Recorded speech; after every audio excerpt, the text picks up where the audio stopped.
We just being finalized here.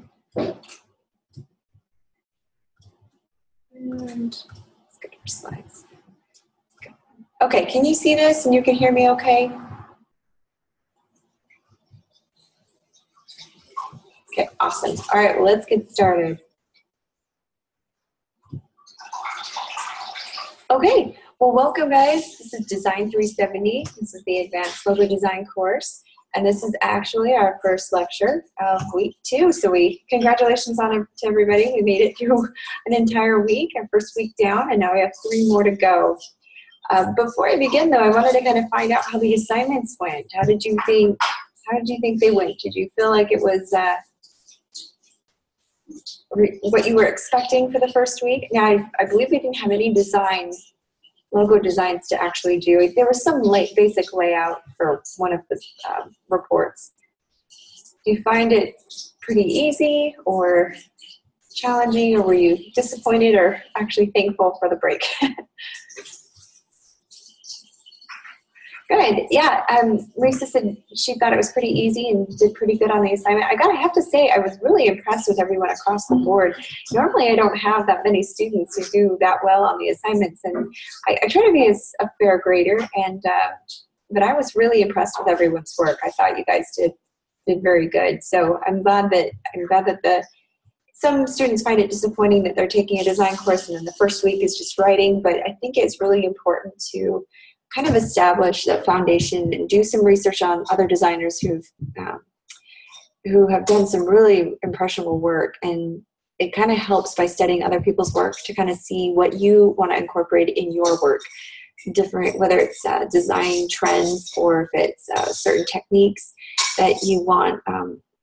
I think it's really important to kind of study it out. So as you're becoming designers and you're kind of growing in your own, it's important to kind of get a feel for what else is out there, what people are doing, and what you want to incorporate. So I appreciate everyone's participation in the discussion. I thought we had a really good discussion. I thought there were some awesome insights and examples that were shared. I love visual examples. So anytime you can share a visual on what it is we're talking about, I think it's all the more better. Everyone loves it. And so I really appreciate everyone. And you guys found some good stuff too. So good job.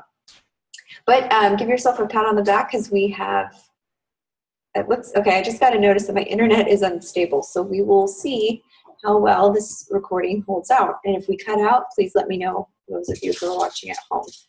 Okay, so let's move on. We're going to be talking about an assignment that we're going to be given that is going to take a good majority of our time this week. And I actually think that, well, we're not going to talk about daily checkpoints just yet. We're going to be talking about the style book, okay? And the style book, or Brandbook, as you've heard it called, is going to be an 8-page layout. Now that layout is going to take some time. In fact, it's not one of those weeks last minute and then try to tackle the assignments. No writing assignment that you had this first week. It's going to, I think each page you want to probably gear up for about an hour to 2 hours a page. So that's quite a bit of design time. Those of you who work faster probably get it done quicker. Those of you who are a little slower at the layouts, it is done in InDesign, I believe. So, and you can do Illustrator or InDesign. I'll let you choose. We'll be working in InDesign today for the tutorial. I'll be going over with you step by step how to do your assignment. I'm going to show you exactly what I'm going to be looking for and how to approach the assignment. Because I think when you hear 8-page layout, that's pretty overwhelming to someone who's just starting out in the design field. So we want to make sure that we understand what you need to incorporate and how we go about doing it. And hopefully it saves you some time later down the road. And you're welcome to copy my examples exactly. That's totally fine too, because the point of these tutorials and demonstrations are to help you and save you time at home. But before we jump into the style book, let's talk about our daily checkpoints. I always like to reward those who are watching the recordings or who are attending class. I think we're just as important. And so let's talk about the daily checkpoints. Today's daily checkpoint, there was a question: sketching on paper plays a key role in Tom Geismer's design process. Now, your daily checkpoints are true or false. What do you think this one is? I think this was Monday's daily checkpoint. Yeah, and I just read Lisa's comment. It just came in. She says, I take it easy on you guys the first week, and then I decided to kill you with a huge assignment. Normally, back in the day, well, I say probably a couple months ago, this class did the Brandbook. It was for the final project. So week 3, you did the first couple pages, and then for the final project, you tied it all up, and then you made the changes and submitted it as a final project. So I'm surprised that they're giving this to you guys all in one chunk for week 2, now that they've kind of revamped the program a little bit. So we have faith. I have faith in you guys. You can do it. It's not as intimidating as it sounds. And most of you, from what I saw, had some pretty good layout skills. So that's basically all we're going to be doing. Luckily, we're not having to create vectors. We're able to just use placement. And I think that should go quicker than you plan. So. Okay, so let's, true or false? Do you want to take a guess? Okay, and Lisa said, she says true, and the answer is true. So sketching on paper plays a key role. Can you tell me why this is? If Tom is one of the designers that you researched during week 1, maybe you can give me some insight on why the design process, why he says sketching on paper is important. Or you can just take a guess of why. Because we talked about this in week 1, how this is, you don't just jump to your computer right away. You do have to sketch first. And last week, we talked about the importance of it, because what it does is it allows you to put a visual on paper. So Lisa says putting your thoughts on paper makes it easier to transfer to the computer. Absolutely. You don't have to be an artist to sketch something out. If you can get a generic idea, I can't tell you how many clients I do logo design, have done logo design for years. How many clients do come to me with sketches or something similar that they want, that they've kind of just drawn out, and they want me to be able to translate it. And it's actually a lot easier when they have a sketch, because then you can take that exact visual and create it on the computer. It just saves a lot of time, and it also allows the creative process to begin to evolve. So I do recommend doing that. It's kind of like a rough draft or first draft on a paper. You always have a first draft and then the final, right? You never just create the work of art in the same go, and not a good one anyways. So sketching, definitely. So this is true. Second question, a great way to explore the central idea further is to try some word association. Now this one comes from the logo design concept and execution. There's actually a link and an article that it will send you to, and this question is posed. So a great way to explore the central idea further is to try some word association. This will make sense as you read the article, and I encourage you to do so. But the answer to this one is true. So it is important to explore the creative idea a little bit further, and even try to, what this is saying, I believe, is just trying to find a link between the meaning of the logo and the words, especially as what the company is trying to represent as well. Next question I like to throw out to you. I think this is going to be Wednesday's question. Jumping to the computer first can speed up the creative process. What do you guys think? Right, this is false. Can you tell me why it's false? It kind of goes in line with the first question that we just talked about.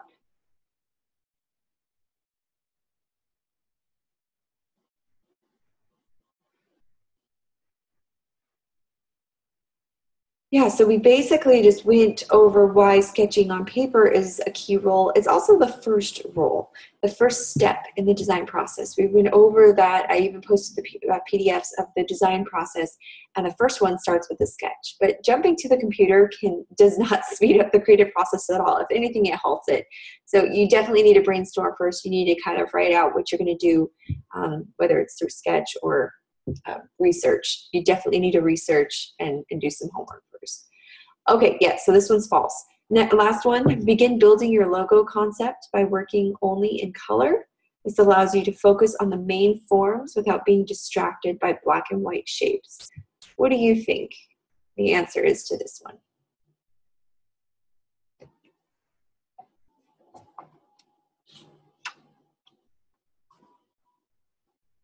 This one's false, yes. So, and I'll tell you why. So good guess, Lisa, you were right. This one is false. It's false because I can't emphasize enough, so many designers will design some crazy cool logo in color, and that's all well and good.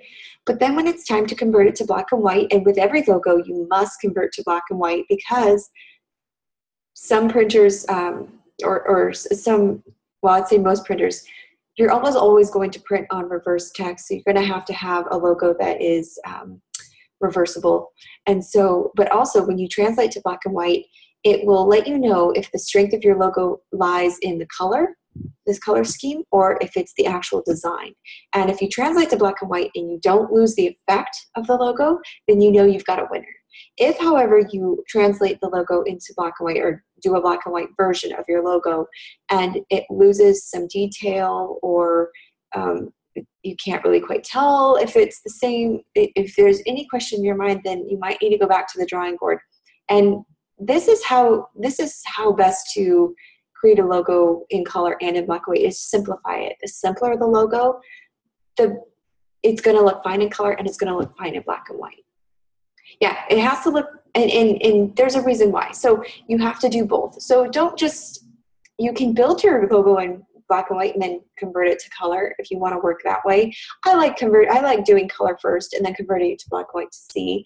But I found if I keep my logo simple or my designs really simple, almost elementary to an extent, there is nothing lost in translation when you switch it over to black and white or to color. So this one's false. So I hope that helps you guys this week, and you can jump on and do your daily checkpoints and knock out the first 4 days. I'll leave the weekend questions to you. Let me know if you have any questions, though. I kind of feel bad that we don't go over everything in class. We just don't have enough time to do it, but I do like to reward those who are in class. So hopefully that helps you guys. Okay, let's talk about corporate style book. Let's jump into this assignment. I know this is the boring part of classes where we have to kind of go over the application part, but this really is important to understand the why and what it is. Can you tell me what a style book is, or what a brand book is? It's also referred to as a brand book. You take a guess at what one might be. If you've worked on one before, you might already be familiar with this and what's in it. I guess that's another question, is what's in it?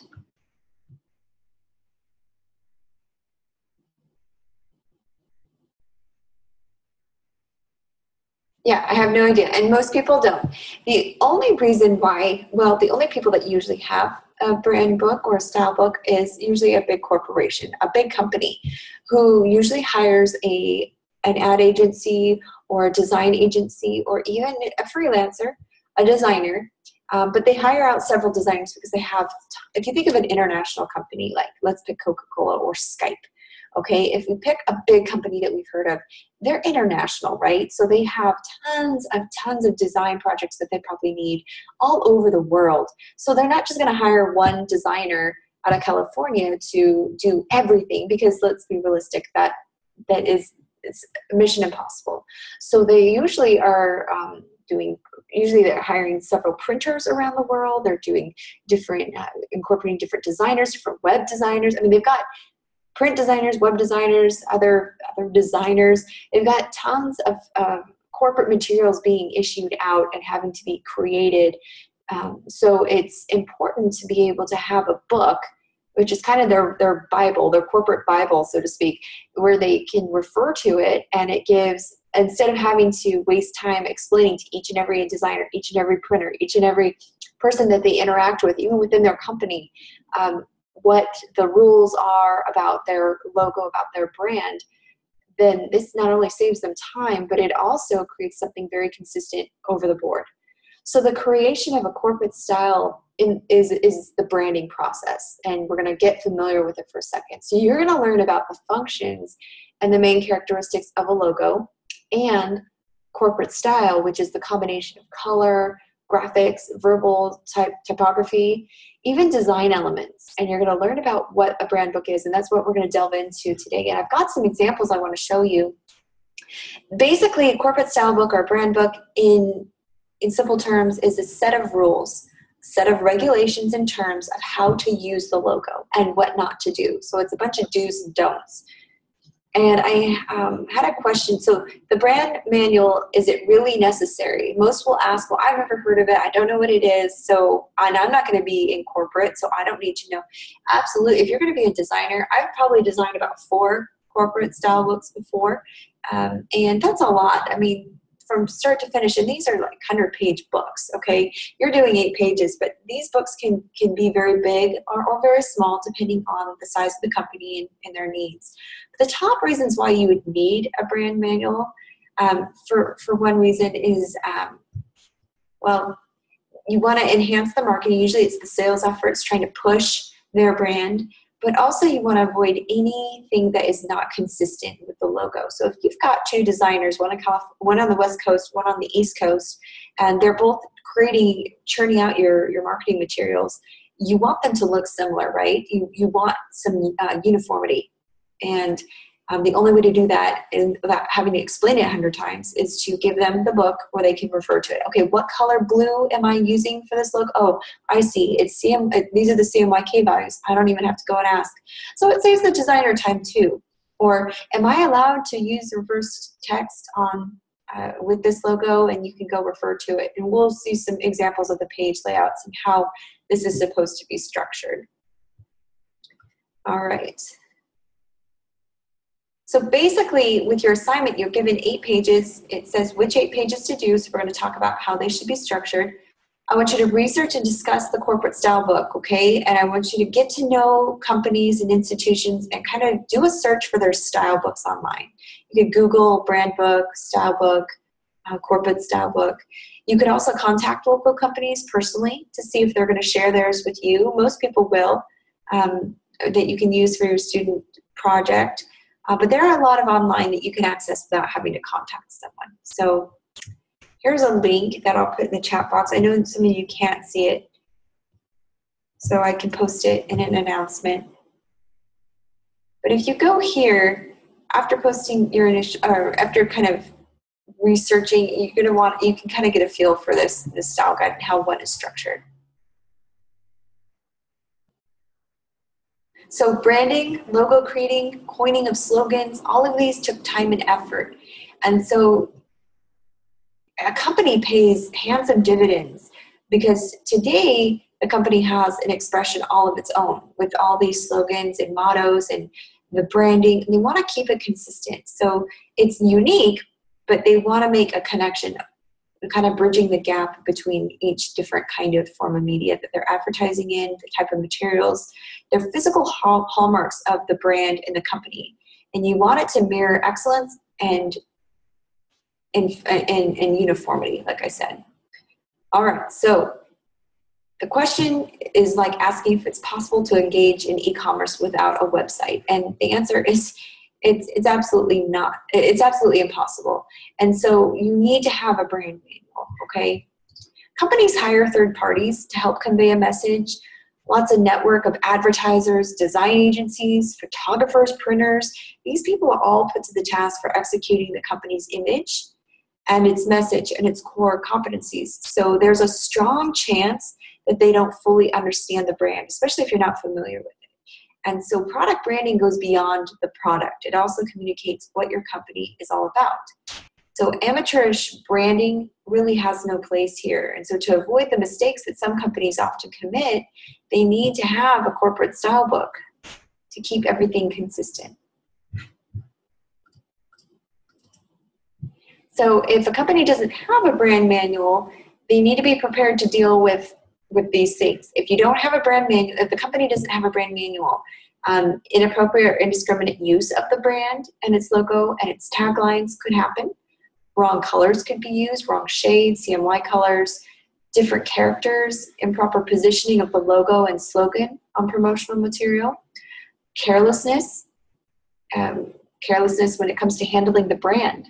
This can cause confusion and cheapness. It can kind of cheapen the brand, and you don't want to come off cheap when you've spent that much money trying to create something. Discrepancies in brand elements. There's no cohesion or harmony in presenting the different elements. Inconsistent messages can also help, and this can result in poor sales. So if you talk to any company, if you have an inconsistent message, that means bad news. for sales all across the board. So here's the why you need one. Let's talk about what you need in your brand manual. You need to have a full description of what it is, what it stands for. So for the first page, I think you have to have a mission statement. So you need to talk about the brand's description. It should run parallel with the values of the company and the goals of the company. You need a list of situations. What that is just what the do's and don'ts, what you can do, what you can't do, how you should use the logo, how you shouldn't use the logo. Make sure you get very specific and nitty-gritty in this style book.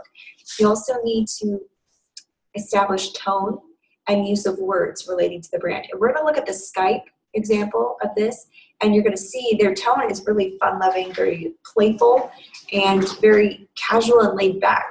And so it's very different from maybe, I don't know, a more corporate. I guess they are corporate. I guess what I'm trying to say is maybe a more serious, maybe a law firm or something, industry that's takes things a little bit more seriously. But Skype really comes off very playful with their tone and use of words. So that's a good example of kind of establishing what it is that how you want to be portrayed to the public. Typographical elements, this can be icons, this can be any graphics, any typography that you want to use as a designer. You probably want to refer to the brand manual for this. And then reproduction guidelines. These are for printers, photographers, ad agencies, anyone else that are producing materials. So when you buy a house, you build equity over time, right? It's kind of the same with your product or for a company's product. When they're branding and positioning it in the right way, it builds value. So their brand manual ensures that their brand earns the value it deserves, and it kind of gives a return on their investment a little bit. And so any good, smart company will request a brand manual to be made, or any smart, good company will have one already made. So when you are asked or hired to design, first thing you should ask is, do you have a brand manual? Do you have a style book? And if the answer is no, you may suggest one. They might hire you to do it. So let's talk about those corporate style brand books. I'm going to pull this one up. I think this is awesome. I'll put this in the chat box. Lisa, if you can follow along with me. Let me see if this one pulls up. We'll look at the Skype one. Let me see if I can pull my screen up and share it with everyone. Give me just a minute. You're going to see a blank screen for just a second. Hang on there. Okay. Can you guys see this? Okay, so let's look at tone for just a minute. How we look. They're going to get very casual with they're very conversational, I should say. Skype is, which is super appropriate for the type of product or company that they are, because it's all about connection, right? And so this is a pretty cool example. So I'm going to close out of this window here real quick. I apologize. Got 50 windows open. I'm trying to simplify. Okay, let me expand it. And I'll post this link so you can peruse it. You can even Google Skype Brandbook and it'll pull up the same thing. So like any brand manual, its objective is to help people who use the brand to understand its origin, where it came from, the brand values, and provide really detailed specifics and guidance how to use all aspects of the brand. So this is what their goal was in doing this. So as we flip to the page, we saw the opener, right? So we want to get a feel for how we'll set up our opener, right? We want a very pleasant cover. You want a cover looking first page, and you definitely want the logo on there. I would recommend putting the date, so we know the date. It's not required, but I think it's important to have a current version of your brand book. If you're using a 2001 version and they have a 2015 already issued, well, you might want to make sure that you have the right copy. So this always helps. Not necessary though. And then look at their graphics. It's very in line with their corporate branding. We'll see that more as we flip through these pages. They have an index, that's page 2.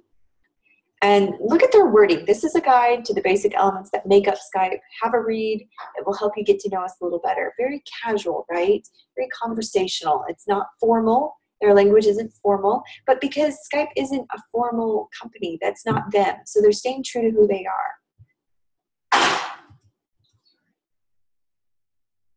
Okay, so the pillar stone of branding is the brand manual or style guide. So I want you to focus on the elements that they use in each page, because you're going to be asked to create 8 of these pages. Now, it's the central unifying component of most brand development today. So it becomes, it's kind of the thing that freelance designers might be expected to produce. And you might be asked to make one. And this trend isn't limited to graphic design, but there's a few examples throughout here that we can look at to apply to our assignment.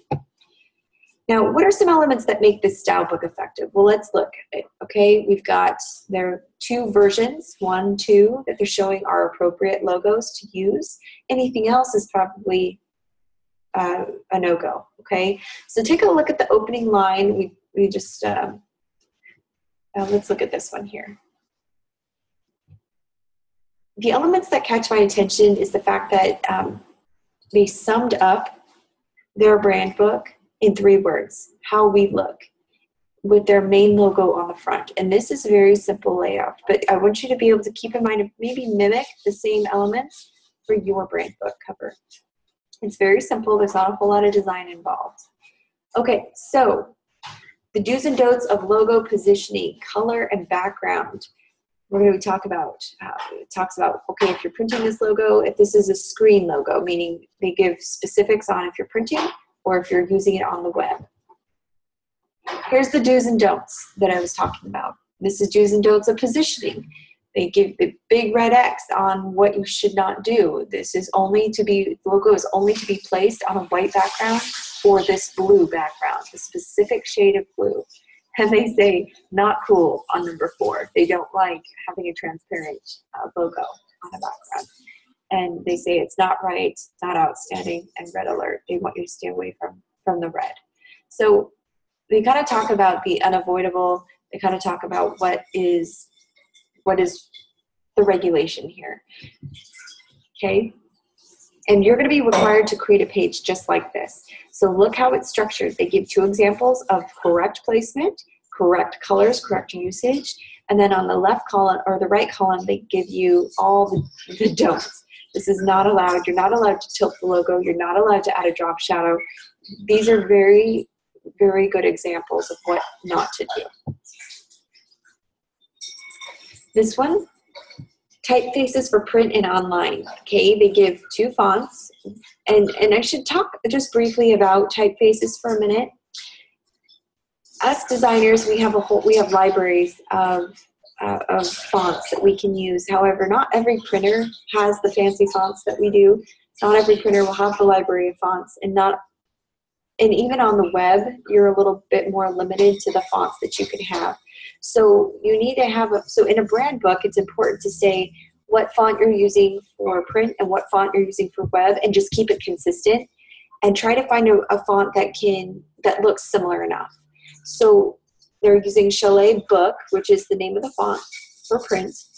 And then on this side, they're showing you can use the bold. But if you're using a PC or if you're going on web, you need to use Arial, which when compared, they have similar properties. They're not exactly identical, but similar enough that they can use it.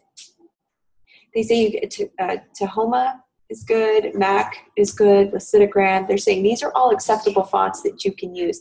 And underneath each font, they tell you the size that they need to be. Okay, oh, that's what they're doing. So if you're on a PC, this is the font. You're using Arial Bold. If you're using a headline, if you're using body copy, like in an article or any print copy that you're doing, paragraphs you can only use up to 12, or you have to use minimum 12-point headlines. They're giving the exact size font that they want used so that everything is consistent.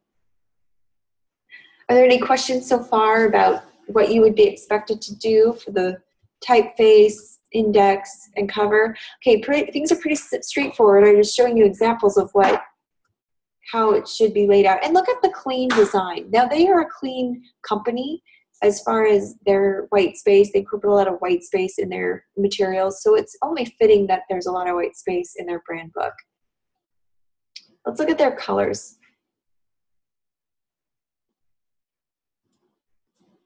All right, so They show the CMYK values, the RGB values, the web values, the hex values, and they show the colors that only appears in the rainbow. They say these are the primary colors for the text and headers, and they give very specific values that you use, so you're supposed to use the exact shade. So anyways, we can kind of do this to death, but even get into the nitty-gritty of the distance, the space between the tagline and the logo itself and where it should be placed, whether it's on the top, left, or right. Okay? If they have a vertical layout or a horizontal layout, this is the spacing, 1 letter X space. So that's pretty detailed. So I want you to kind of peruse through this for just a minute, look through it.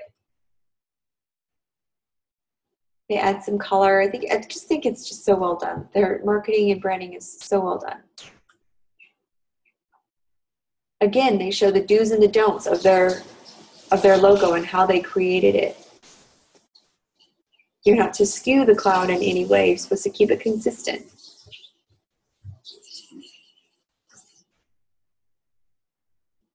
And they give illustrations and examples. They also use their icons. They say what's appropriate, that you can use these ones for marketing materials. If you're talking about families, if you're talking about students, these are all appropriate. So obviously they're going to have more in their book, and we're already on page 33 out of 93. But we're not going to go through all 100 pages, but I just wanted to show you how detailed you do have to be in this brand book, because again, this is kind of the dictionary for how to do things. And so we'll end there. Now let's look at the next one that I had. Let me grab the link. Let's see if this one is up.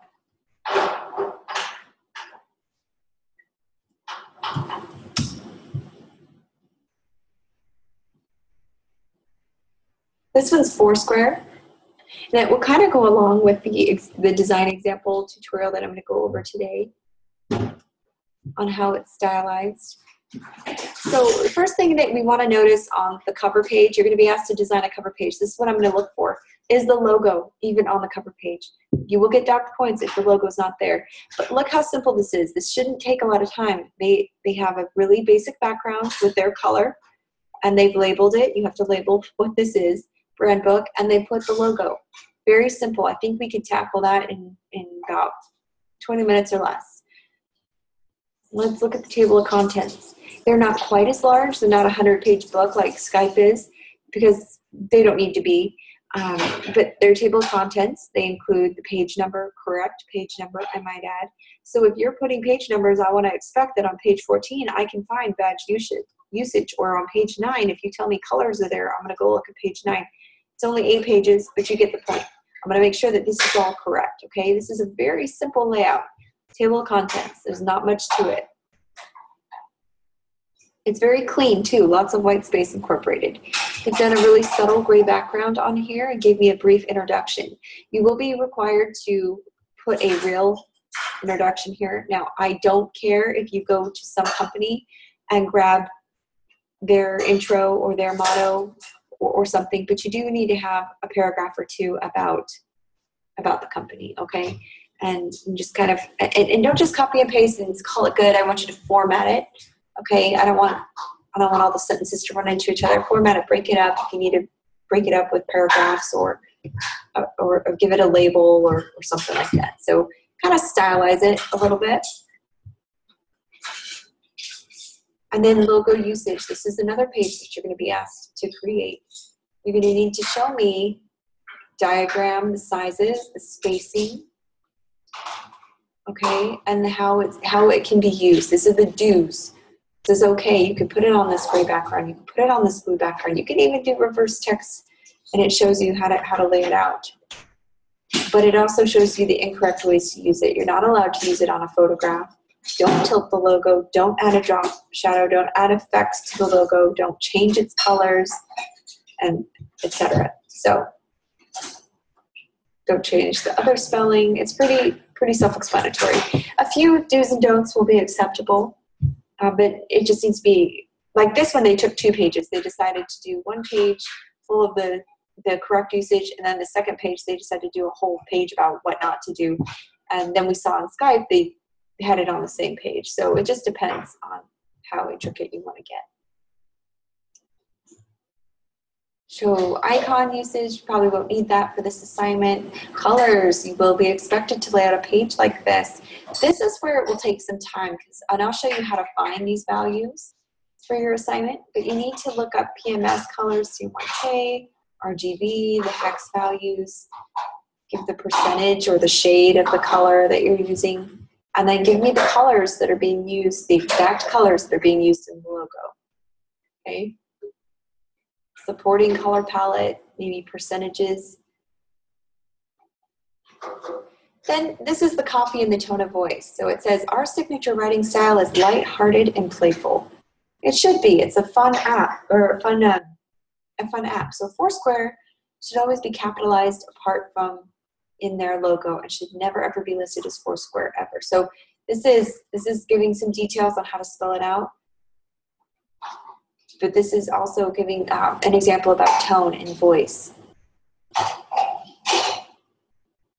Typography, this is another page you're going to be asked to create. You need to pick the fonts that you're able to use, and you need to have a print version font and a web font.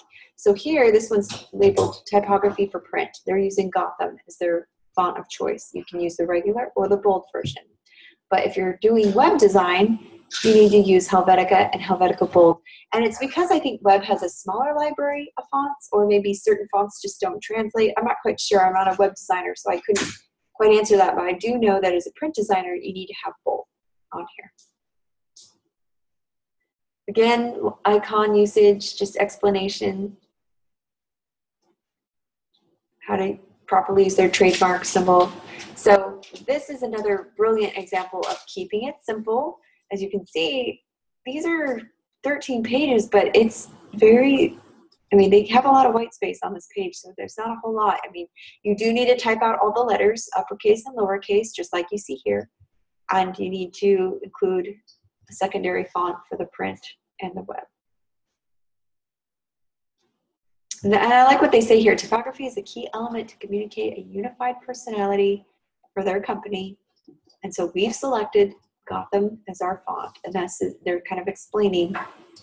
And you might want to have a little explanation too. You need to be detailed. Remember, too much detail, there's never too much detail in these kind of brand books. You don't want ambiguity, okay? That's the point of these, is to avoid that so there's no confusion. All right, so let's go back. I'll give one more example. Are there any questions about Foursquare? Any comments? Does this help seeing what other companies do, how you would probably structure yours? And again, you can take whichever brand book style, look and feel that you like, and you can copy the layouts exactly if you want. You're just using a different logo. And basically what this is doing is just helping you practice laying these out. Let me pull up one more. See if this one will pull up.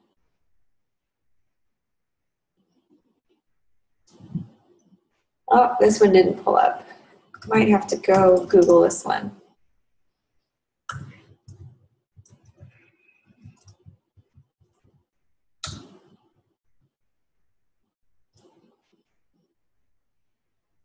Let's see. You know what? The link didn't work. I probably had it. Oh, style guide. Probably need to search for style guide. That might. They're also referred to as that. Yikes.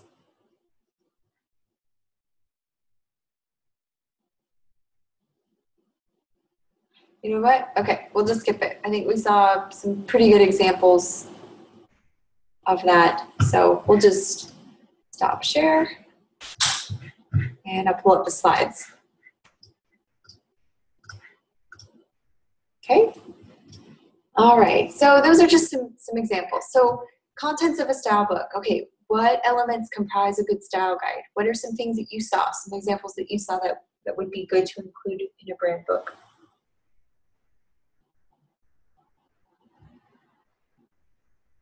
And I'll tell you, it usually varies from company to company. This certainly isn't an exhaustive list. We've gone over quite a bit, but most marketing organizations will want some combination of the elements that we're talking about. So what are some things that you saw? Okay, Lisa says specific color palette. Exactly. You need to be very specific about the colors that you're allowed to use, all the way down to the color values. Now, do you know how to find those color values? Because if not, I'll go over that. That might actually be something to go over. Let me write that down. We can do that for a design application.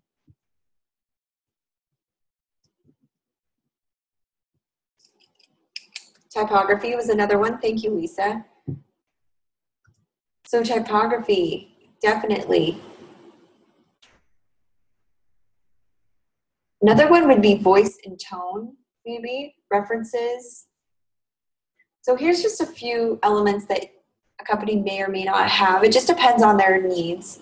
The do's and don'ts, that's a big one. And that's what you're going to be required to design yourself.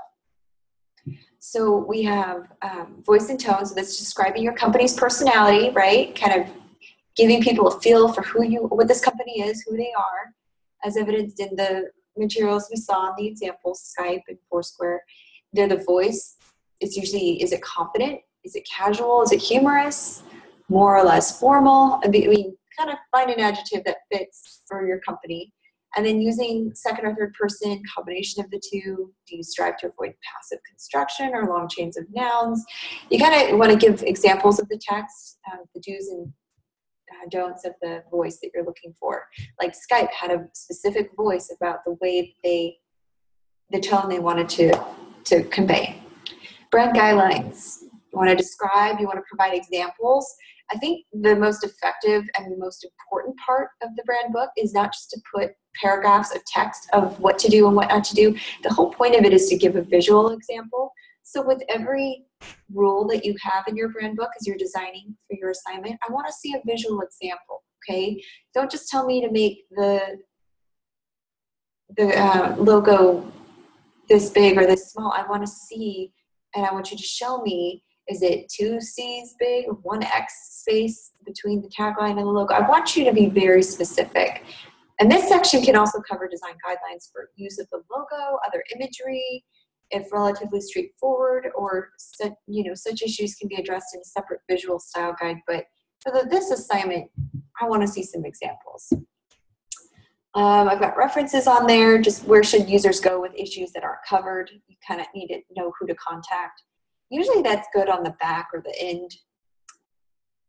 And then grammar and mechanics, we talked about, provide a cheat sheet for the most common questions in this area. Serial, comma or not, M dash or N dash. There's no one right way, but consistency is important. So I don't know if we need to focus so much on the grammar and mechanics of the logo as we do the voice and the tone for this assignment. But formatting and style conventions, should you capitalize? Do you use bold, non-bold? How big do your headers have to be? How should you handle punctuation? And each organization has its own way of doing things. So whatever you choose for your assignment, just make sure it's consistent and make consistency your goal. Online concerns, obviously that's where references come in. You want to be able to address the web. Remember, fonts for the web. Sometimes RGB and CMYK, you're going to have fonts or colors for the web as well. RGB used for the web, CMYK or PMS used for print. Word list, product names, acronyms, trademarks. You're going to have to address these. These are elements that could start out as items in your word list, but larger companies with numerous products will want to break them out into separate lists. But again, for this assignment, you won't need to go into such detail. But this is important, how to have a business image style guide. There's just a few points that I would like to see in your assignment. Logo. The logo is the face of the company. So like we talked about in week 1, what we're studying. So you want to promote it. You want to show correct usage and incorrect usage, so people don't mess up your consistency. Type style, copy, we went all over most of this. Let me, for a minute, pull up how to find the values. So if you will, let me pull up my InDesign here.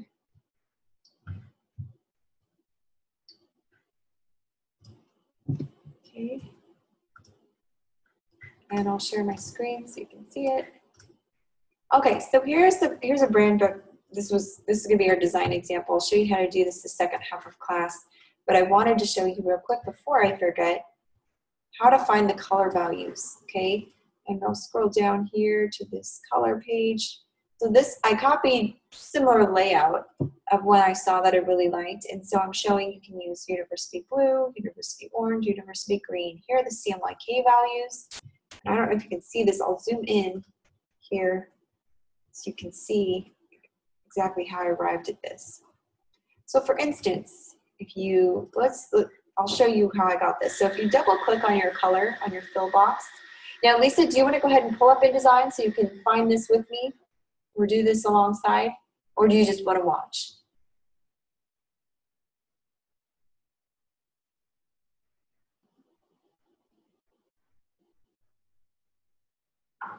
I usually like to ask because I know if you're following with me, I go a little slower. Okay, perfect, awesome. So you probably want to start out by grabbing a shape, your rectangle tool, or will do just fine, and draw a box. You don't want a stroke on it. We'll just leave that transparent. And then if you double click on your fill box and just pick a color. For me, I picked a certain specific blue, but this is how I arrived at the color. So if I'm doing, well, let's pick a red, okay? Pick a red color. So if this color was the shade I was using for my logo, I'd want to find the values for it. By double clicking on your fill box, it brings up your color picker dialog box, okay? And this will allow you to choose the colors, or you can enter specific values. And so if this was my values, and my CMYK stands for your cyan, magenta, yellow, black, K is black. And then you've got your hex value here, down here. You have your RGB value right here, okay? So basically they're all in the same place, so it's pretty simple. So Lisa, if after seeing this, you want to try to step me through how you find your RGB, CMYK, hex values? You want to share your screen?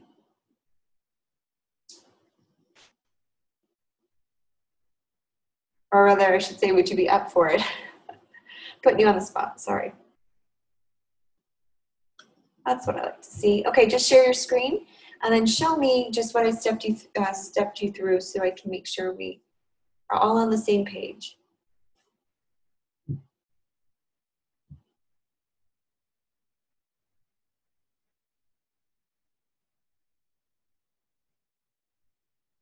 Very cool. So she's got a color picker up here. Yep. And she, you can pick whatever color it is that you're going to use, or if you're going to have multiple colors.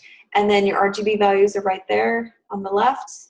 You've got your CMYK colors on the right, and your hex values are on the bottom right there. Excellent job. Thank you. Very good. So as you can see, it's pretty simple. Pretty easy to find those values, okay? PMS is a little bit more complicated. It won't be required for this assignment. So just make sure you have the basics, your hex, CMYK, RGB, okay? Let's see what else. Oh yeah, and then you'll just enter each value. So you'll need to have 4 values on the CMYK, 3 values for RGB, and then your hex value, which I don't have on here, but you saw how to get it up. And then obviously it's just laying it out, talking about the colors, and so on. So pretty simple, right? Nothing too complex. Let me grab my slides here. Okay, so let's see, I lost my place. Okay, so let's move on to the next slide. So this was an example of Rubber Ducky brand book. This is what we're going to go over real quick. Protecting a brand's identity can seem like a very daunting task, especially when you need to communicate its importance for a company to communicate its importance to a client or to a designer. But that's why it's a great idea to include visual standards. Like I said, anytime you have a rule in your brand book, I want to see a visual example. I think it's a lot easier to understand. So in this case, I have the do's and don'ts of the imagery, okay? What are some things that you see? What is okay and what's not okay?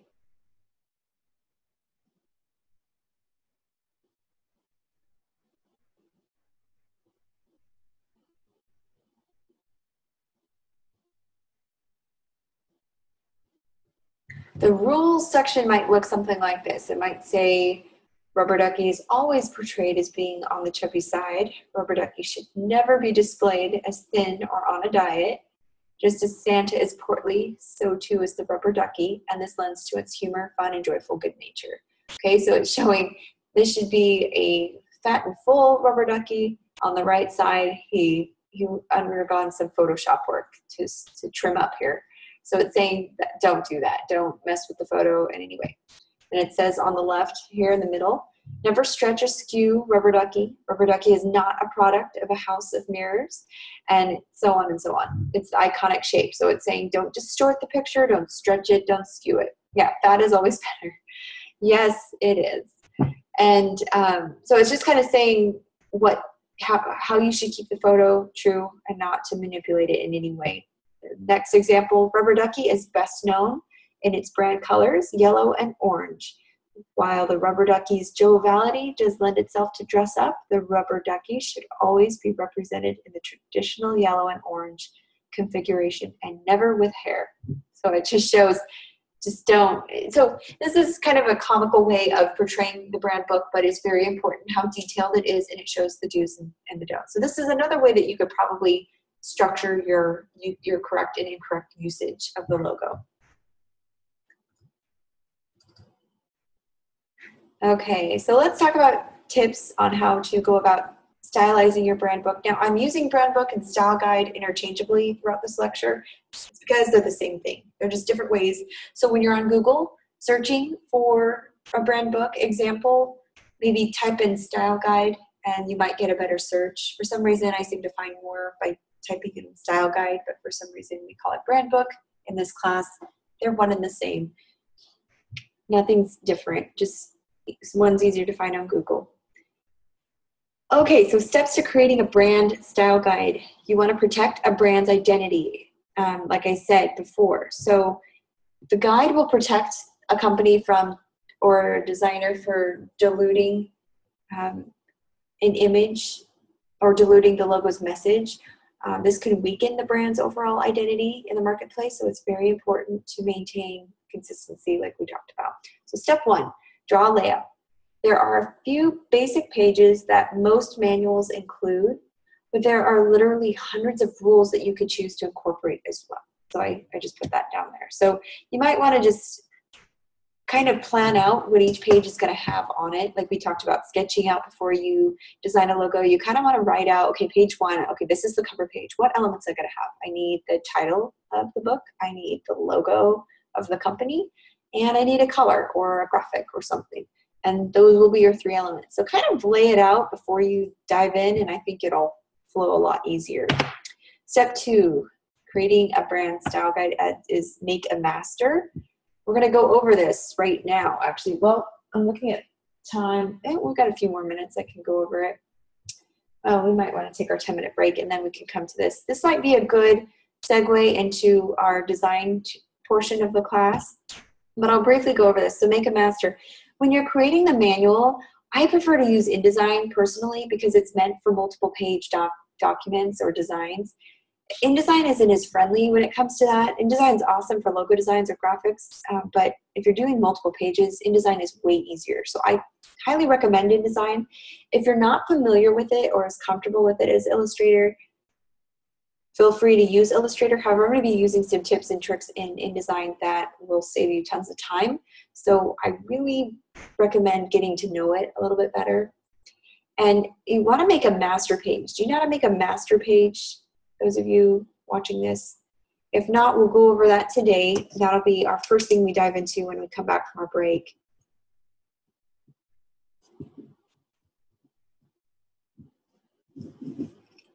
Okay, it's very important. The beauty of a master page is that you take one page and you can add a footer, and that footer will appear on every other new page that you add to it. So for 8 pages, instead of having to do copy and paste the date, the name of the book, the page number. It all fills in the blanks for you. You don't have to worry about that. And you might say, well, for 8 pages, I don't mind doing that myself. Yeah, you'll be singing a different tune when you're doing 100-page magazine books, or if you're doing a 100-page brand style guide. To repeat those steps 100 times or more can be extremely exhausting, and not to mention that's where a lot of mistakes happen. So we're going to learn to create a master page with the header, the guides, a footer with page numbers, etc. So you'll probably be making dozens of standard manuals for many clients here to come. And so there's no need to start from scratch each time. Let's save yourself some time. And you also might want to make multiple layers so you can quickly hide an obsolete section in the future if you want. But we're not going to get into layers in this class. For InDesign, we are going to just stick to just one layer for now. Okay, are there any questions before we take our break? When we come back, keep InDesign up. We're going to learn how to make a master page. And I will go ahead and transfer over to Illustrator, or I'm sorry, InDesign. My bad. InDesign here, and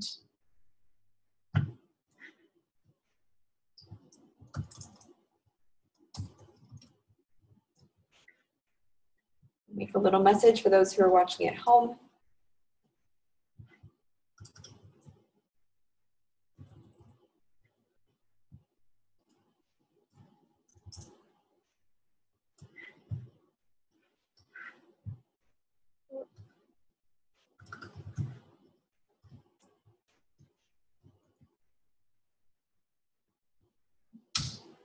There we go. Okay, so let's get back here in 10 minutes, and then I will go over the rest of it. Thanks, guys.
Okay, so we're back and we're going to jump right into the design portion.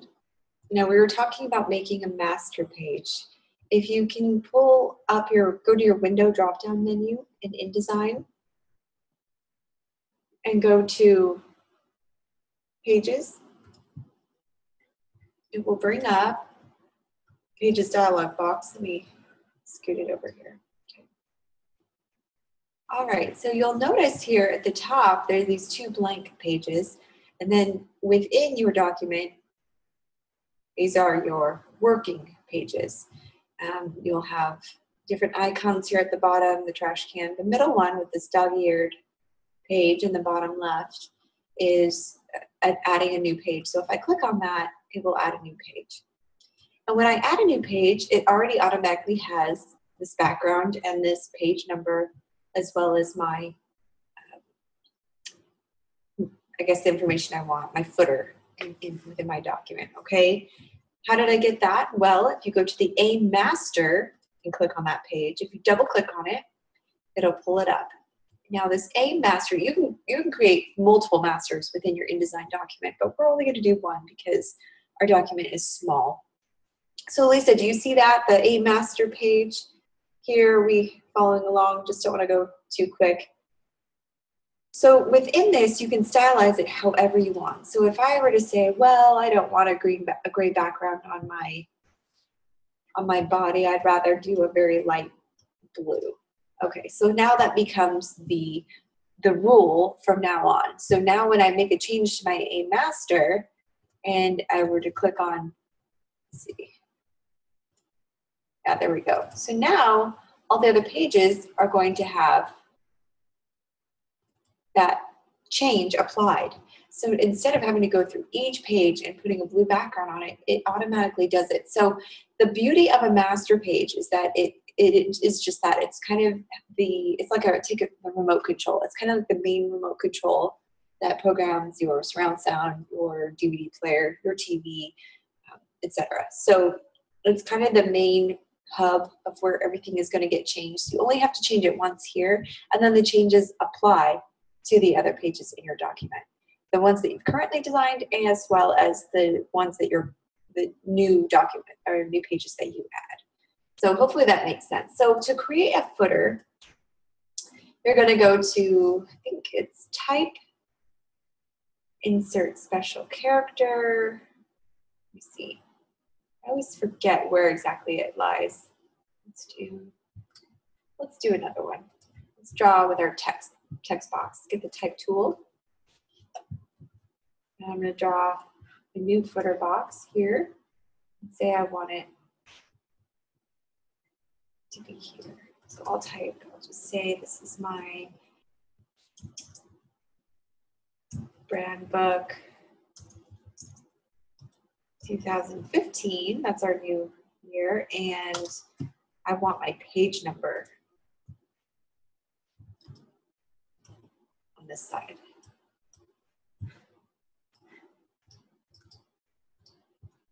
Okay, so how do you get the page number? You don't just enter a number. You go to type, and I believe it's sorry, 1 second. It's muscle memory at this point. Markers. Okay, so if you can see this, you go to type, insert special character, markers, and then you can select current page number. And what it does is you see a letter there. It's putting a placeholder there. A placeholder value. So no matter what page you're on now, you will see that page number. So it should match up with what I've got going here on the left. So we'll see that change that we just made be applied to all the pages that I've already designed. And I'm just going to increase the font here so we can see what it's done. And I'll give it a bright color just so that we can see that change a little easier. I'll go with red so it stands out. Okay, so you'll notice it'll probably be stacked and you'll see the pages line up, okay? So now you just click on any page you want within your document. This one actually has a background over it. But you can see that applied. Now I can't change it, I can't make any edits, I can't double click on it. This is to the red, the one I just added. can't make any changes or edits. If I want to do that, I have to go into the A master and make that change. And these ones, I already had a gray background on them before I added the master. That's why you're seeing that. But any new pages, to page 5. So it's been applied, page 6, page 7. So here I can add pages willy-nilly, and I don't have to worry about going in and making sure I'm on page 9 or 10. It's already going to input that value for me. So the A master is very helpful with that set. So just kind of format a footer for your master. If you want to include a background that you don't want to have to add 8 times, you can just put it in your master. And if you want to add another master for the right page or the left page, you can do that as well. Sometimes we add another page to do the other side of the document, but it's just really up to you. So that's just a basic way. Now, on some pages, your changes to your master may not show up. Okay, so in that case, like this one, why isn't my gray background and my footer showing up on page 1? Well, that's because this is an exception to the rule. This is my cover, okay? And I had to override it on my cover. Now, to override some footer or some master changes, it's pretty simple, and I'll show you how to do that. This one I just wanted to be on its own. I didn't want the footer on here because for a cover and an opener, you want it stylized, and I didn't need page 1. We already know this is page 1. But it's when you get into the textual pages that you're going to need to have them labeled. Okay. Now here I also used for the introduction, I just used some Latin text, but I really would like you to find some text. You don't have to write it from scratch, but just go see what other companies are doing and their tone, their voice, and grab something and you can paste it in here, and that'd be just fine. It's got to make sense, but for sake of time. Let's see. So if I wanted to, let me do a page here. If I wanted to override this, because I can't grab the background, I can't move it, it's all locked. See, I can't even edit this footer here because I'm not in the A master to make those changes. If I wanted to delete something and I didn't want to have, because if I delete anything from A master, it's going to apply it to all the pages. But if there's just one page that I want to make a change to and I don't want to apply it to the other 100 pages, I right click on the page that's selected. So page 7, I make sure it's selected. And I right click, and then I can choose to override all the master page items. So on page 7, now I can edit. I can just say, okay, page 7, I don't want a gray background because I'm going to be doing something that needs a white background, and I'm going to move the footer. You don't want to move the footer, but I'm just saying now you can either delete it, edit it any way you want, okay? So that's how you, or if you want to apply the master to the pages, you can do that too. So here, if I was to say, okay, yeah, I don't want the gray background, so I'll just take that off. And then later you change your mind, or the client changes their mind, wants to add it back on, just say apply to master pages, page 7, and it puts it back on there for you. So it's kind of neat how you don't have to, it's supposed to be a time saver. Are there any questions with how to use an A master to manipulate your inside pages of your document?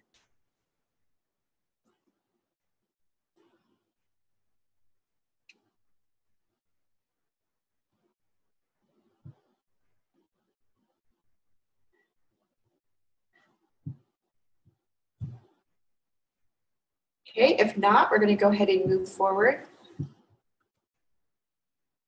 And Lisa, if you want to share your screen, you can show me if you want to add something to your A master. In fact, I'll give you guys a minute to do that at home. Why don't you take a minute and add something to your A master? I don't care what it is. It could be a star. Add a star to it and watch it applied. You know, big blue square is what I'm going to add. No, I'm going to do a big green square. Big green square is what and you notice as I've made that change and now applied it to all my other pages. You see that? Any pages that I didn't have an override on, it applied it to. Say I'm going to add a page. Oh, not within my master, sorry. Selected my document. I'm going to add a page. Well, there it is. It's just a really cool time saver. Now I'm going to go in my A master and delete the green square, and it now applied it to all the others. So it's actually a fun a fun tool to use and can be very helpful. So what I'm going to be looking for in this assignment is, did you stylize and format a footer? Is it on every page consistently? Now, some students never watch the lectures or the recordings, so they don't know how to include a footer on the master and apply it to all the pages. So I see some of the footers are up here, like this. Some are off skew. Some are the wrong page. You could tell they just entered it manually. So I just want you to try to apply this. You'll be graded on whether or not you used a master. I think it's important to learn. So put at least one element on the master to be applied to all the others. It could be just the background. You definitely want the footer though. So try to apply that. All right, any other questions?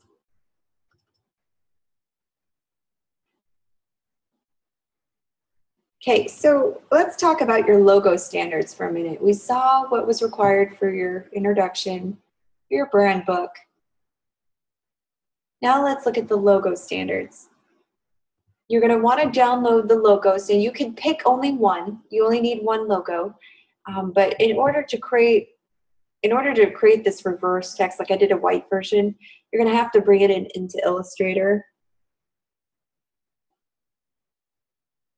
and do it that way. You don't have to, but I wanted to show it could be used on different backgrounds and in reverse text. So you might have to do that. I can go over that tomorrow, tomorrow if you need any assistance on how to do that.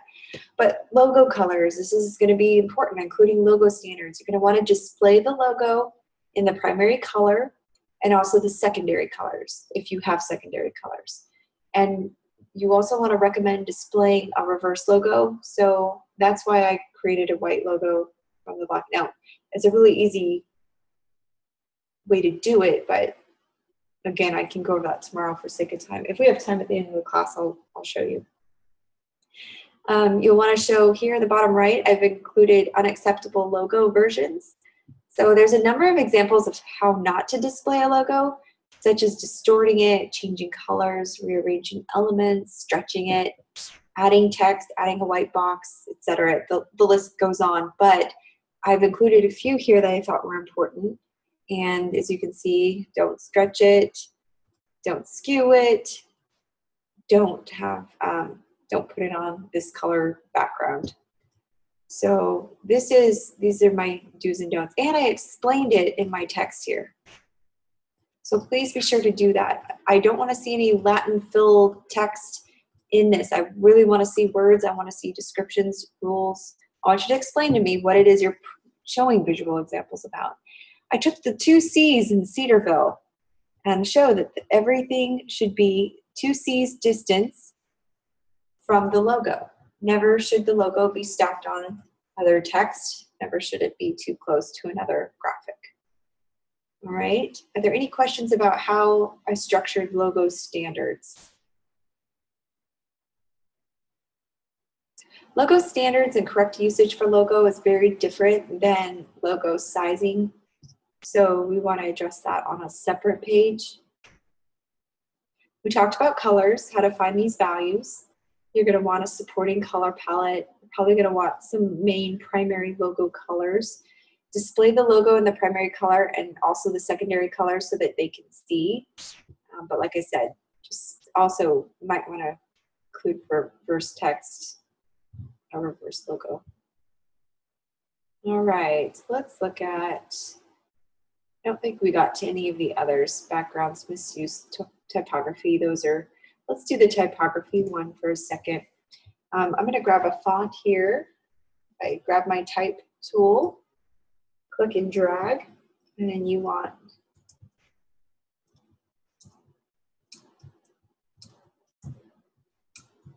to type out the capital and the lowercase.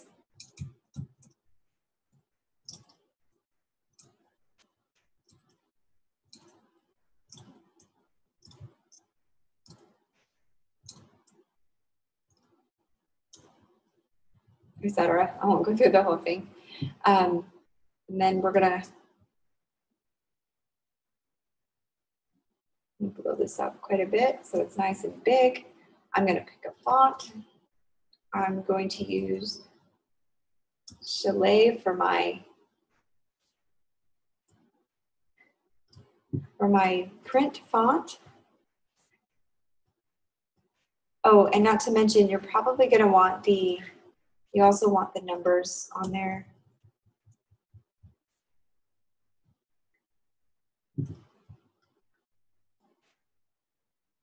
Okay.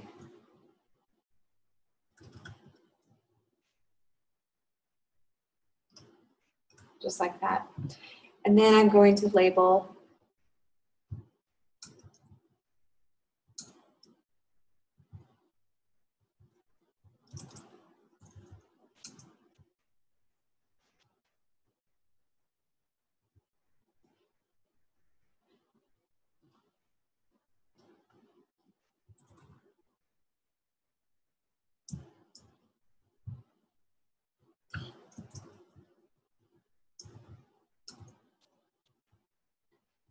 okay. So what I'm doing here is I'm just specifying the type of font. I'm giving it the name here.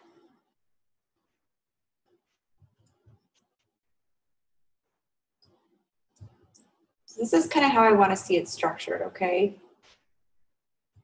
And this will be for print. I want you to specify which one's for print, which one's for web.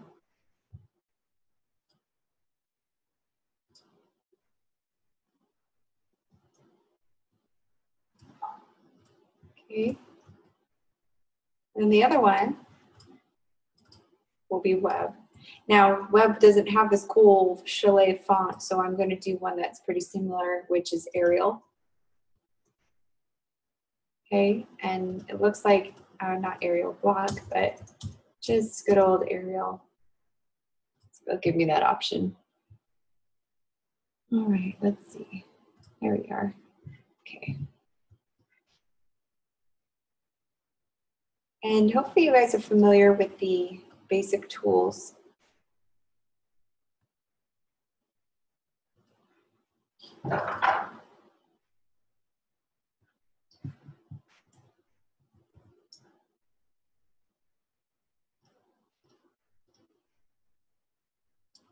Go. And then this one as well.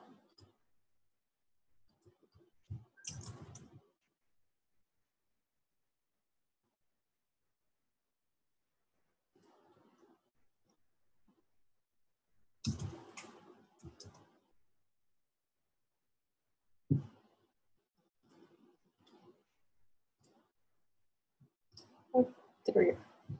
Okay, so as you can see, I chose a font that looks similar enough. If you want to know if a font's similar enough, look at the lowercase a. Usually you can tell if they're pretty close second. And I feel like they are.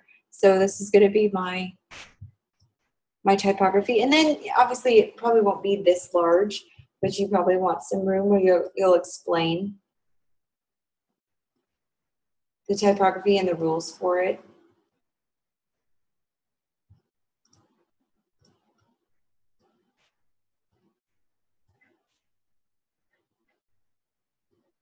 Just like I've done up here, just copying this box.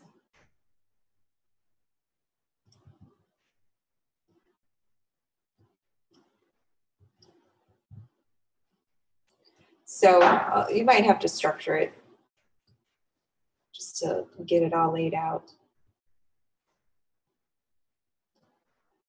just for sake of time. Whoops.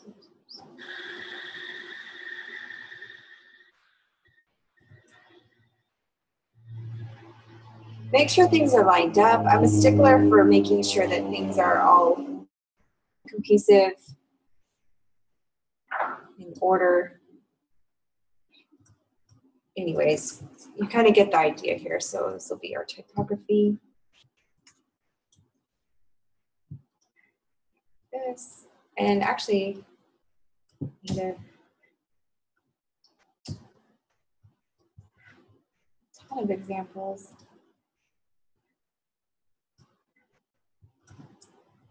This one's a very basic page, and I believe it can all be done on one page. You probably don't need to spread this over two, but you definitely need to have the two fonts, the primary font for print and then the secondary font for web. And then if you wanted to go the extra mile, you could add, when to bold, what size to include.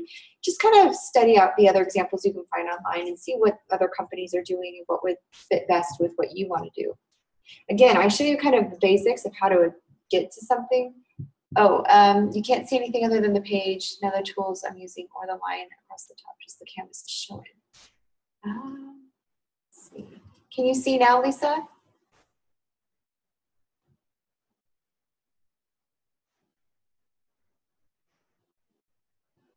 Just the line across the top. Can you see it?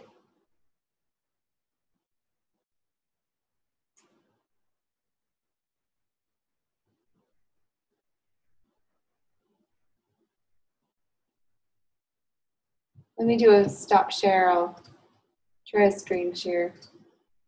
Is this showing up now?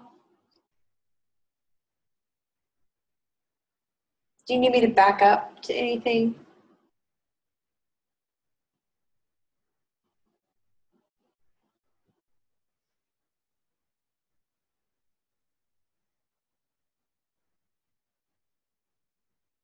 It's like it over enlarged.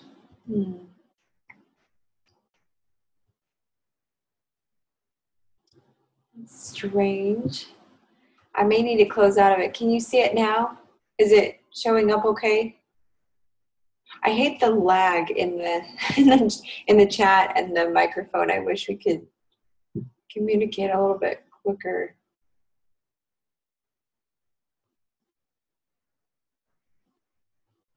You just see ruler numbers. Okay, that's strange. But you can't see the tools I'm using, right? Okay, let me try it again. I see what you mean. Okay, so you know what? Let me try to close out of my PowerPoint.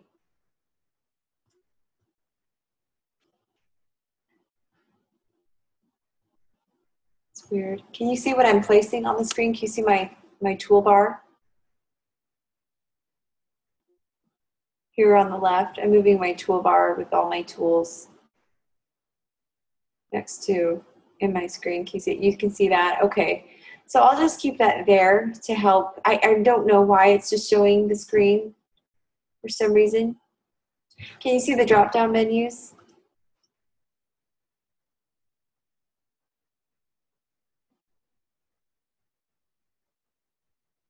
Thanks for letting me know, Lisa. I apologize. Zoom isn't my most favorite program to work through, especially when you do a share screen. It doesn't always share what you want it to, you know. Is it looking okay now? Can you see the drop-down menus?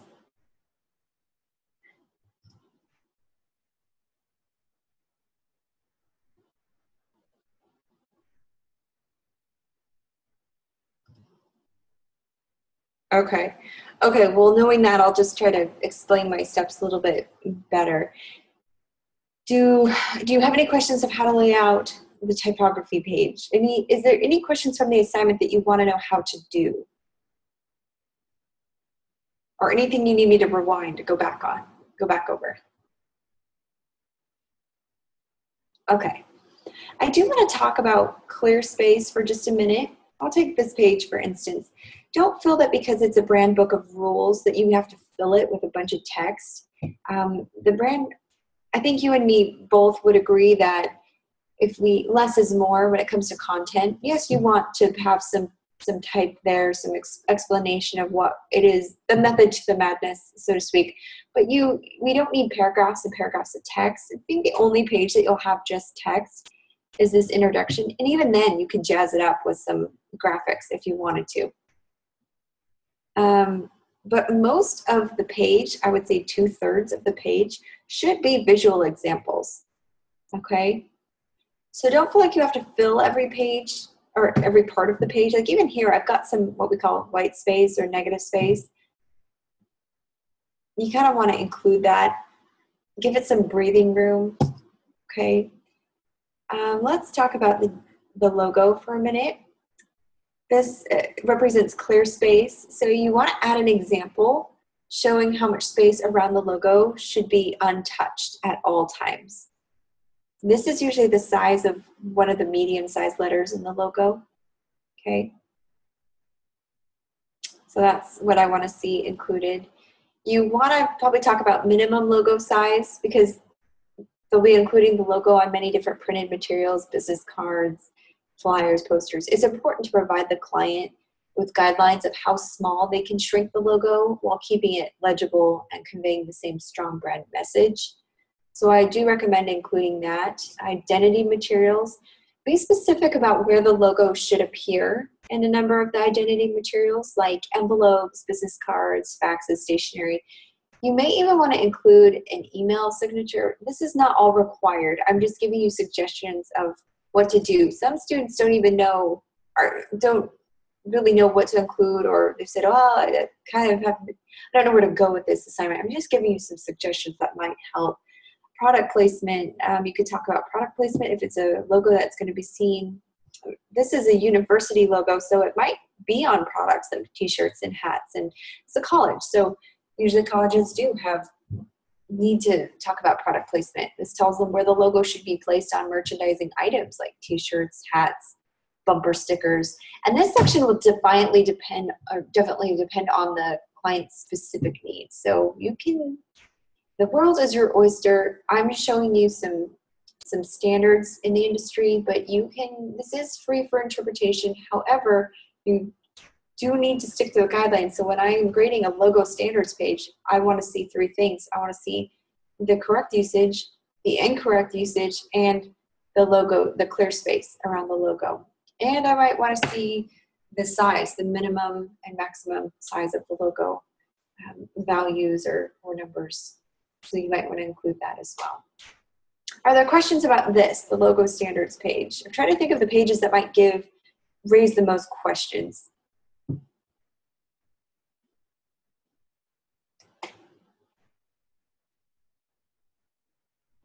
Okay, let's talk about the last page because I think you have to have a closer, right? It doesn't necessarily need to look like the first page. In fact, I might want a little bit more information, maybe who to contact if I do have questions. Because some other topics that you might want to include in your manual are text wrapping, an example of file formats. But regardless of how detailed a brand book can get, designers are always going to have questions. So on the back cover or in the footer of the manual, you might want to include contact at the firm with information. Phone number, email, person to contact. This way, if there's any confusion down the road, the client will contact you instead of possibly making a bad decision, or contact the company. So let me include this. Let's see. VP of Branding Communications. So this will be the title. John Doe. And then you might want to give the number.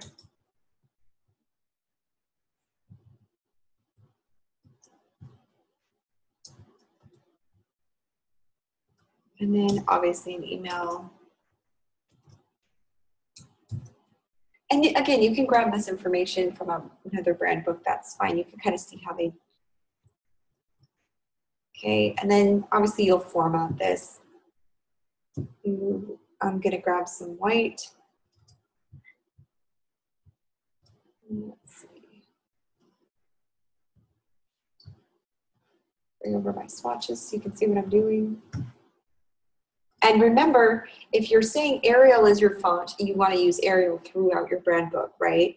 I don't want to see any Times New Roman in there. If your main font is a sans serif font, I want to see consistency. So you gotta kind of, don't just preach to the choir. I want you to kind of do what you're saying you're asking people to do. So, okay, so let's see. So Lisa said you took a screenshot for help. Are you okay? Do you need me to go back to any materials or slides or anything?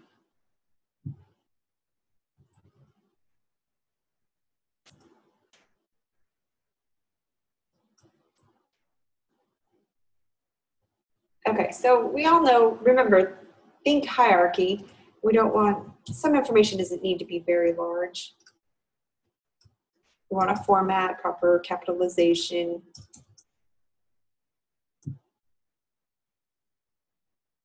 Yeah, visual helps me as well. And use the Skype link that I put in the chat box too. And then the Foursquare brand book is pretty similar to what I'm doing as far as layout's concerned. So if you have any questions, you can go there and see the entire thing. I'm just kind of copying the layout. So for this back cover will be a little different because you're going to want some contact information. It's pretty similar to the front cover if you wanted. Just kind of want to include the guy's information. You could also do it a little differently too.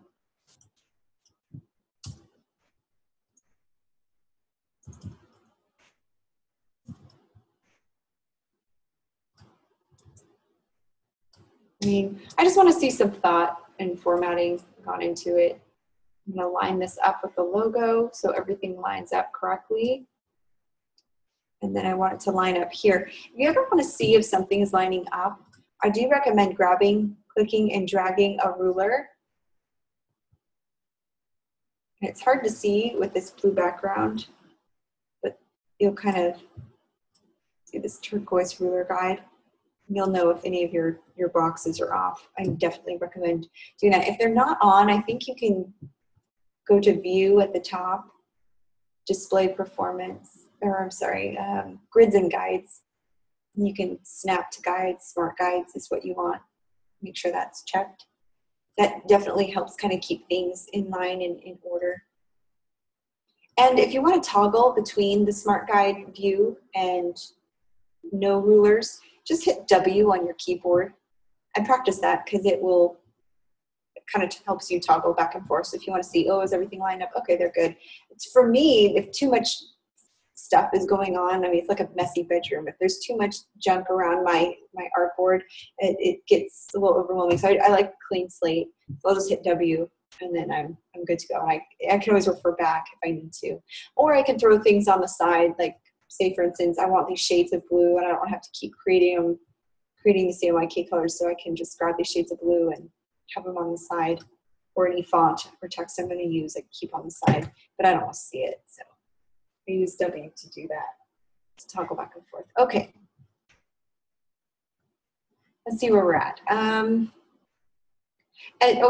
so the last step in this assignment is presentation is everything. So I want you to remember there are several options for presenting the standards manual. There isn't like one way to do it. The two I recommended are either uploading it as a PDF or printing it out and kind of showing it in a binder. That's usually how companies will do it. They'll have a hard copy and a digital copy. Yes, Lisa, I will get to your question in just a minute. Absolutely. That's a great question. I do need to clarify that. Just both ways allow you to insert additional pages. So always make sure you have a PDF version of this. I do want to have you include your InDesign file as well as your PDF. I need to see the raw file because I'm going to go in and see, okay, did you use an A-Master? Let me look at your photo. Was this your work? And so I need to do that. But what a compliment, right? That you do something so well. I need to double check to make sure it was your work.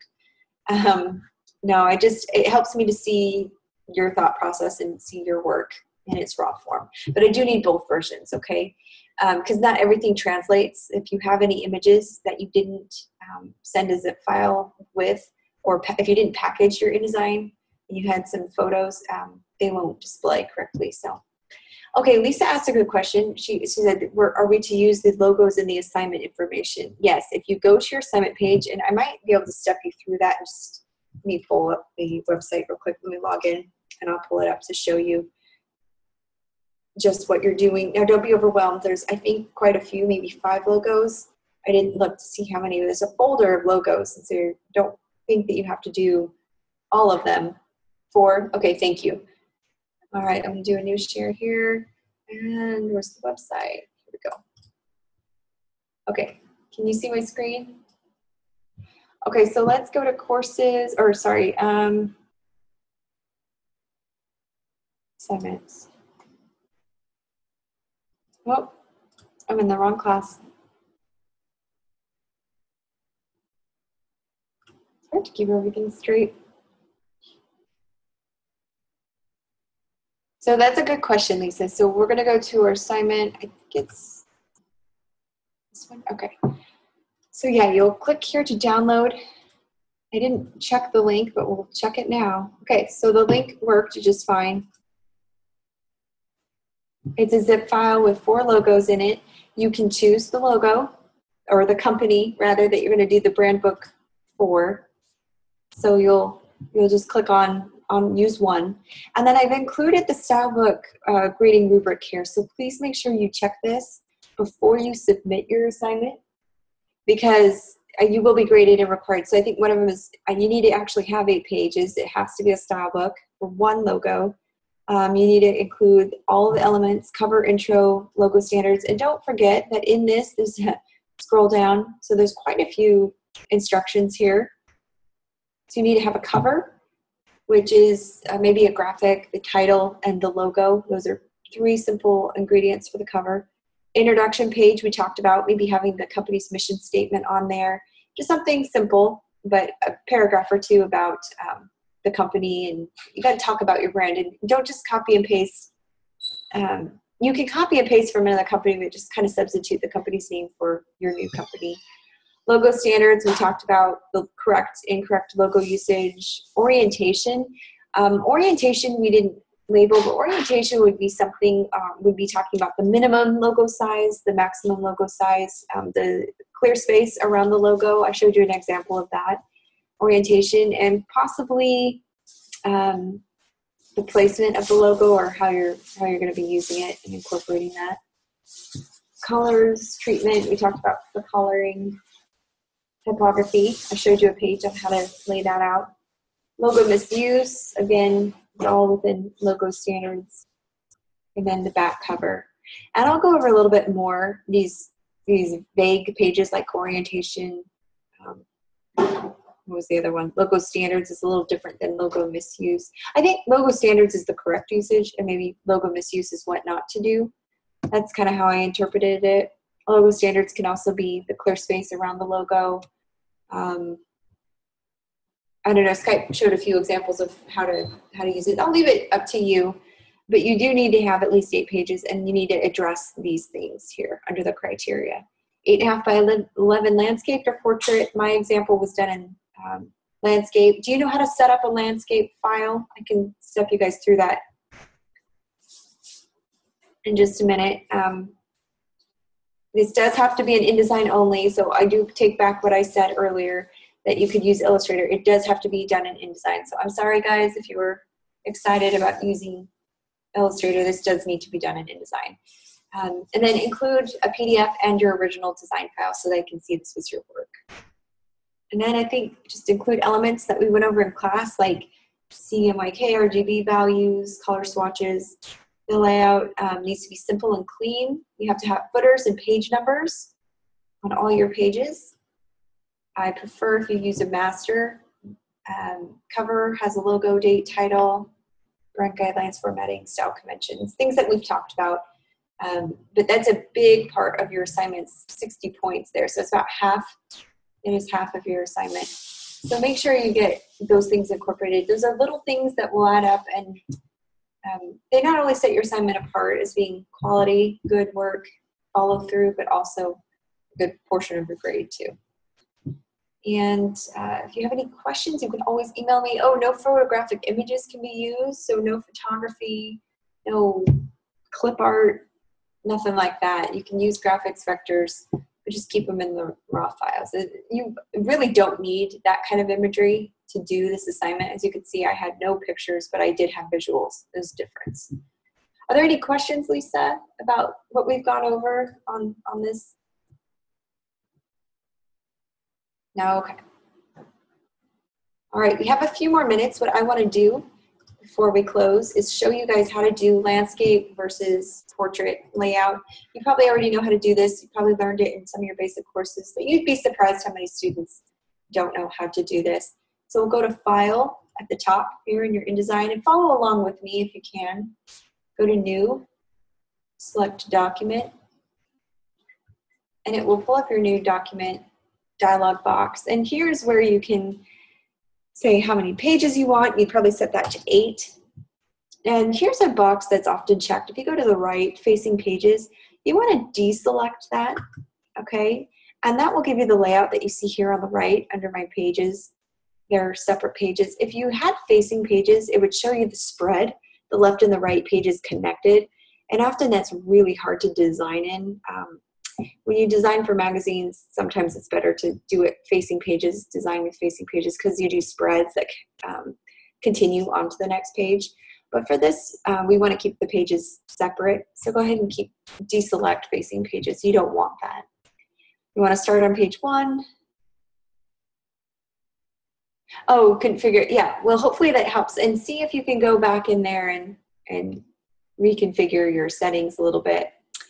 Sometimes that's often, it's what's embarrassing, but also kind of funny, is I was probably a few years into my career before I finally figured out it was an option to deselect it, because I had been working with a magazine company for so long that it was always, this was an automatic thing. Every layout was done in facing pages until I needed to have them separate.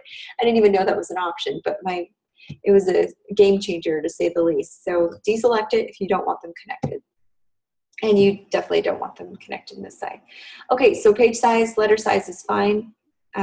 Here on the orientation is where you change from landscape to portrait. Oh, which reminds me, orientation, for logo orientation or page orientation. You can talk about how you want the logo placed. Like, does it have to be in a vertical layout, a horizontal layout, or maybe talk about its usage in a horizontal layout or a vertical layout. Again, just kind of see what other companies are doing and kind of pull from that. I'll leave that up to your discretion. But if you click on the right part, landscape or portrait, and a cool thing with InDesign, I don't know if you guys are very familiar with it, because usually logo designers are primarily in Illustrator. But in InDesign, if you hover over anything, even in Illustrator, the entire Adobe suite, really, hover over an icon or a picture or a tool, and it will give you the name. And then in parentheses, it gives you the keyboard shortcut. So I think that's kind of helpful. So if I'm using the pen tool quite a bit, I just hit P on my keyboard every time I wanted to connect with it or use it, as an example. So that's pretty handy. Anyways, you'll give it its width. Now, I think this is in picas. Picas is different than pixels. They're a different mathematical value. Don't ask me the conversion, because I have no idea, but I'm sure Google does. But when you are entering in the width, usually page size will say be a standard 8.5 by 11, but to be safe, you definitely need to type in 8.5 and then type in inches to follow. And then it will convert it to what you need, 11 inches, hit tab, and then it converts it to the orientation that you need.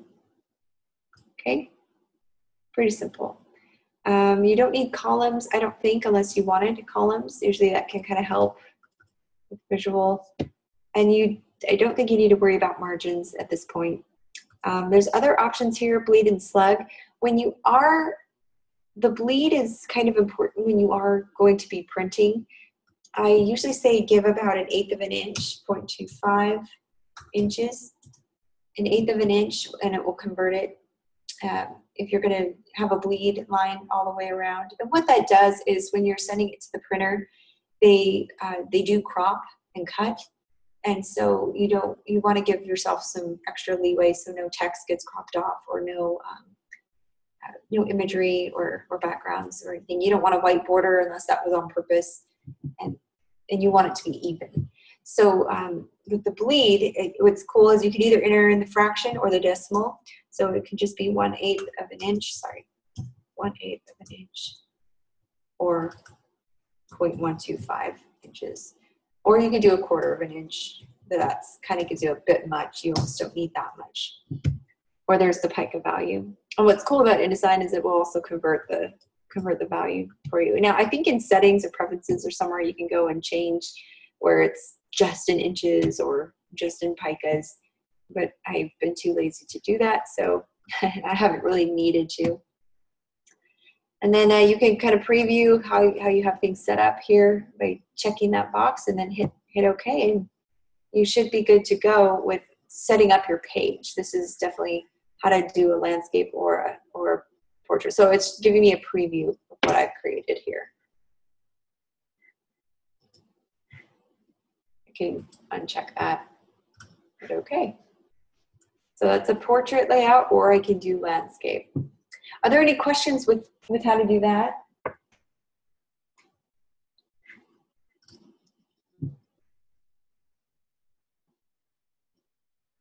Okay, so basically just a quick run through of what we've done. Just want to sum up. So the cover sets the visual standards for the corporate style book. So I want it to look, it's got to be different of the inside pages. I want it to stand apart, but still be unified. It will typically include the logo and the color scheme that's going to be used throughout the book. It's simple in nature. There's not a whole lot going on here, and it serves as just the introduction for what we're about to see. We've got the intro page. It's just a guide to basic elements that make up the guide. It also includes the vision or the mission statement. Last one is logo standards. This includes the space around the logo. It's an important guideline to give the right proportions of space around the logo. If there's a baseline in the logo, you kind of need to indicate that, etc. So give a minimal width or height to display your logo. And then orientation, I didn't design that page, but orientation is, I think the best way to say it is this, the layout specifications of a logo, how to display the logo, how it will be laid out. Are you going to stack it, right align it, left align it? And I had a visual example, and I see if I can find it, and I'll have to show it to you guys on Tuesday. We'll talk about that a little bit more. Color treatment or colors. Start by giving the logo colors. Here's a cool link. I'll have to put this in the announcement section, but you can click on this, Lisa.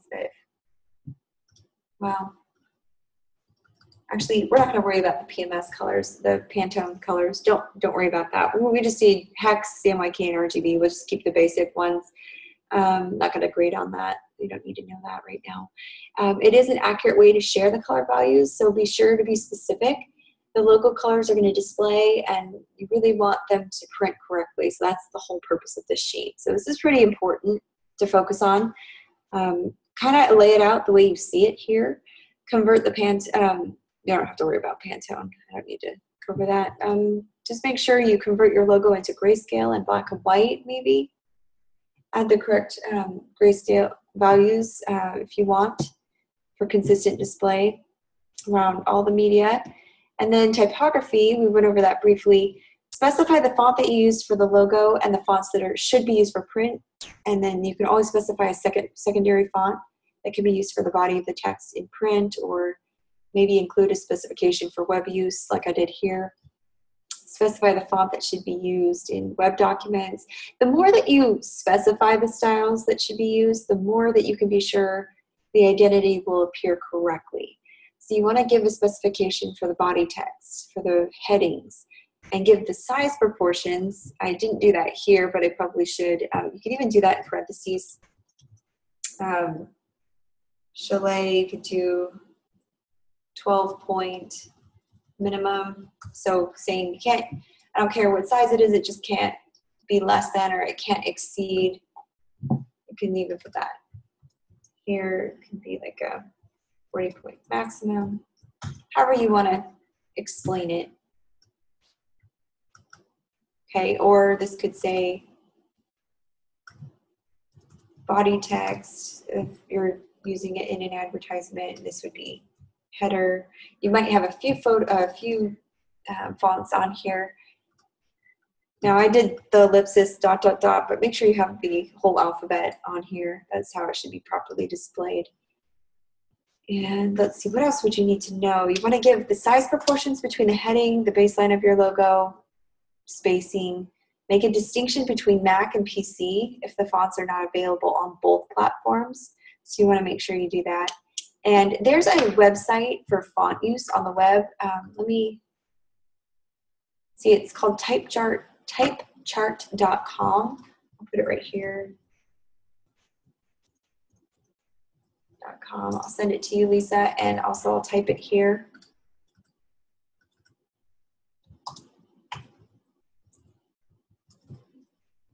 Typechart.com. So you guys have it.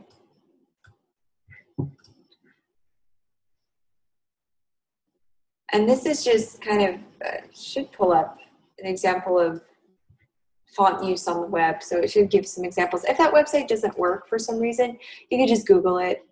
I mean, that's kind of how we do our research anyways, right? We're always on Google. All right, well, that pretty much concludes class. I'll let you guys go if you need to. Are there any questions about what is expected, what to do?